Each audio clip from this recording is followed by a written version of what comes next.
ડેડિયાપાડાના ધારાસભ્ય ચૈતર વસાવા જે છેલ્લા કેટલાય સમયથી જેલમાં છે, પરંતુ ક્યાંક ચૈતર વસાવા કેસની સુનાવણી છે તે આજે થવાની હતી, પરંતુ એ પણ થઈ નથી. જે હાઈકોર્ટના વકીલ છે એ લોકો હડતાલ ઉપર છે, એટલા જ માટે થઈને હવે આ કેસને લઈને નવી તારીખ આવશે ને એ બાદ કોર્ટનું અવલોકન સામે આવશે. પરંતુ અત્યારે હાલ ગોપાલ ઇટાલિયા દ્વારા જે ચૈતર વસાવાને લઈને આજના દિવસની પોસ્ટ કરવામાં આવી છે, એ પોસ્ટ પણ ક્યાંક ચર્ચાનું કારણ બની છે. વિગતે ચર્ચા કરીએ સમગ્ર વિષયની. ગોપાલ ઇટાલિયા દ્વારા શું કહેવામાં આવ્યું છે તેના વિશેની પણ વિગતે ચર્ચા કરીએ. નમસ્કાર, હું હંસિની અને તમે જોઈ રહ્યા છો નિર્ભય ન્યૂઝ.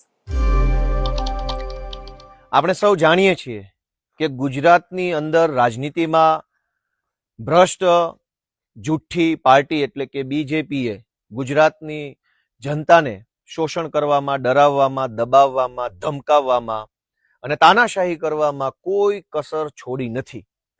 પણ બીજેપી પાર્ટીની આટલી હદ સુધીની તાનાશાહી હોવા છતાંય, આટલી હદ સુધી ગુંડાઓ જેવું વર્તન હોવા છતાંય ગુજરાતના કેટલાક યુવાનો ભાજપની આંખમાં આંખ નાખીને એને લલકારે છે.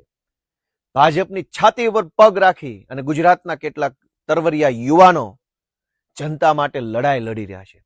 અને આ વાત જ ભાજપને ખટકે છે કે જાણે કે અંગ્રેજોનું શાસન હોય એવી રીતે મન ફાવે એવું કરવાની એમને સત્તા છે. તેમ છતાંય ચૈતરભાઈ વસાવા જેવા કે ગોપાલભાઈ કે ઈશુદાનભાઈ કે રાજુભાઈ કરપડા જેવા યુવાનો કેવી રીતે ભાજપની આંખમાં આંખ નાખીને બોલતા થયા છે, અને એ વાત એમને ખટકે છે.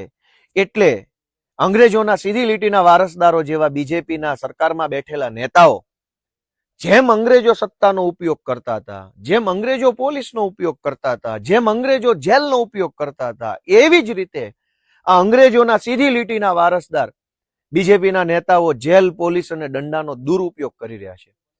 ગુજરાતની અંદર આદિવાસી સમાજની ચેતના જગાડવાનું જેમણે કામ કર્યું છે, જે નેતાએ ગુજરાતના યુવાનોનો બુલંદ અવાજ ઉઠાવ્યો છે, જે નેતાએ વર્ષો સુધી કચડાયેલા, દબાયેલા અવાજને વાચા આપવાનું, વિધાનસભામાં વાચા આપવાનું કામ કર્યું છે, એવા આપણા સૌના અને અમારા નેતા આદરણીય ચૈતરભાઈ વસાવાની સાથે દ્વેષ ભાવનાથી, અંગ્રેજી માનસિકતાથી, અંગ્રેજોની માનસિકતાથી બીજેપી પાર્ટી અત્યારે બદલાની ભાવનાથી કામ કરી રહી છે.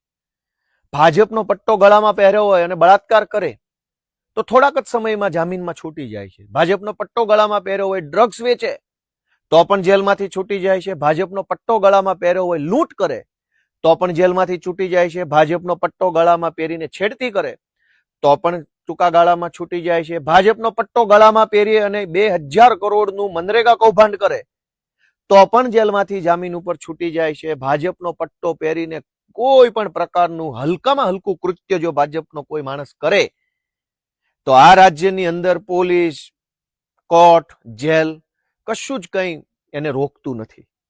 પણ ચૈતરભાઈ વસાવા જો આદિવાસી સમાજનો અવાજ ઉઠાવે, દાહોદમાં ચાલતી મનરેગા કૌભાંડ ઉજાગર કરે, છોટાઉદેપુરનું સાયકલ કૌભાંડ જો ચૈતરભાઈ ઉજાગર કરે, અલગ અલગ આદિવાસી વિસ્તારોમાં ચાલતી નકલી કચેરીઓને ઉજાગર કરે, શિક્ષણના નામે ચાલતા ભ્રષ્ટાચારને ઉજાગર કરે, આદિવાસી બાળકોના સારા ભવિષ્ય માટે એ સંઘર્ષ કરે, તો અંગ્રેજોના સીધી લીટીના વારસદાર એવા ભાજપના કેટલાક નેતાઓના પેટમાં કેરોસીન રેડાય છે.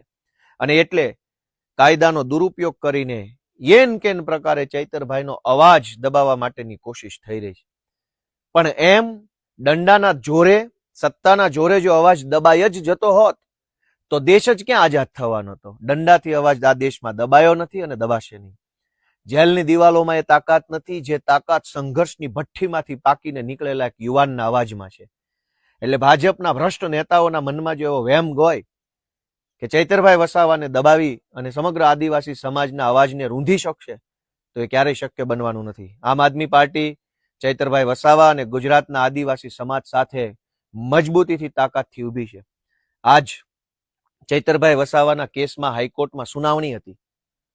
ગઈ વખતે સુનાવણી જ્યારે હતી, આની પહેલાની સુનાવણી, ત્યારે સુનાવણી સમયે સરકારી વકીલે આવીને એવું કહ્યું કે સરકાર સરકારી વકીલ બદલવા માંગે છે, નવી તારીખ આપો.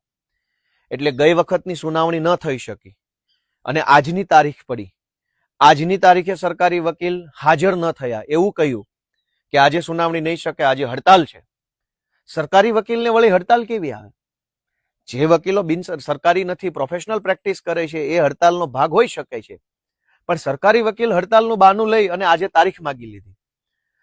ભાજપનો માણસ બળાત્કાર કરે તો ભાજપના મંત્રી સુદ્ધા એની પાછળ છોડાવવા લાગી જાય છે, પણ ચૈતરભાઈ વસાવાનો એક મામૂલી કેસમાં હાઈકોર્ટ જેવી અદાલતોમાં પણ તારીખ પે તારીખ કરાવી રહ્યા છે.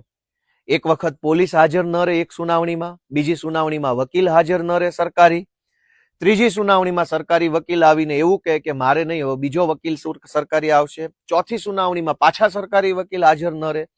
આવી રીતે કાયદાનો અને કાયદાની પ્રક્રિયાનો ભયંકર દુરુપયોગ કરીને ગુજરાતના આદિવાસી સમાજનું અપમાન કરવાનું, ગુજરાતના આદિવાસી સમાજનો અવાજ દબાવવાનું કામ ભ્રષ્ટ જુઠ્ઠી પાર્ટી એટલે કે બીજેપીના કેટલાક હલકી માનસિકતા ધરાવતા નેતાઓ કરી રહ્યા છે. અમને ગર્વ એ વાતનું છે કે અમારા નેતા ચૈતરભાઈ વસાવા અડીખમ યોદ્ધાની જેમ આજ ઉભા છે.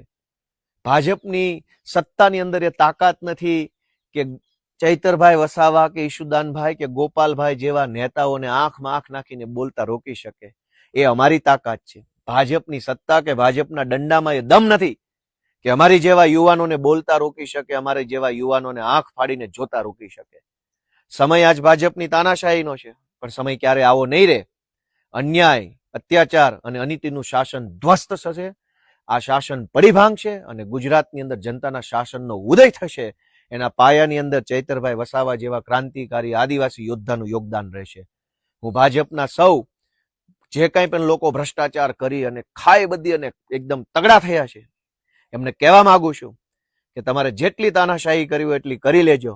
અફસોસ ન રહેવો જોઈએ કે તમે આ 2 જુલમ ઓછા કર્યા હતા. તમારા તમામ જુલમનો જવાબ અમે લોકતાંત્રિક પદ્ધતિથી આપશું. ચૈતરભાઈ વસાવા આપણી વચ્ચે ટૂંક સમયમાં આવશે એવી આશા અને એવા વિશ્વાસ સાથે સૌને જય જય ગરવી ગુજરાત.